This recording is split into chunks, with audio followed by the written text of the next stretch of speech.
ورياضي مستشار ولاعب مستشار لحظه. نعم. انا اتحداه خليه يطلع مستشار خلال هالسنه هذه. شنو اللي سوى لنا المستشار؟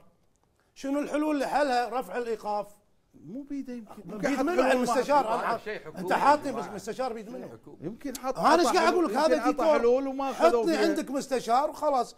مثل ما يقول صلاح الحكومه. هل انا مستشار شنو؟ لا مستشار يمكن امور ثانيه. امور مثل شنو؟ يخلص العاب. لها يخلص توجه العاب يا بالرياضه، ابو سعود. الحكومه واضحه لها توجه بالرياضه. شنو توجه بالرياضه الحكومه؟ الحكومه سماتها برياضه والكل عارف. ابي هذه وجهه نظر. والناس قاعد تداحر. بس هم قاعد شايفين توصل اعضاء. نبي نرد الرياضه. في مداحره من الحكومه. باسلوب ثاني. الحكومه ما تبي رياضه وانت تدري ما تسولف. ما تقدر تقول. خلينا نروح حق ما تقدر. انت قاعد تقول تقرير.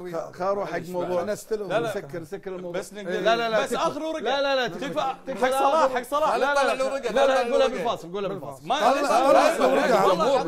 شنو عندك؟ يا اخي اوراق هذه موجوده يا اخي حق الشعب الكويتي. والله الشعب الكويتي اخر حطها بالجريده حطها بالجريده. لحظه اي جريده ما عندنا جرايد كلها تسكرت. اي جريده عندك جرايد غير موجوده. وين جرايد الدنيا؟ وين جرايد؟ عندك واسطه؟ الصوت الحر عندك ترى احتمال يسكرون قناه بعد. ما ادري والله اذا عندك واسطه قول لنا. نروح حق مباراه الكويت والسالميه فيها احداث كثيره.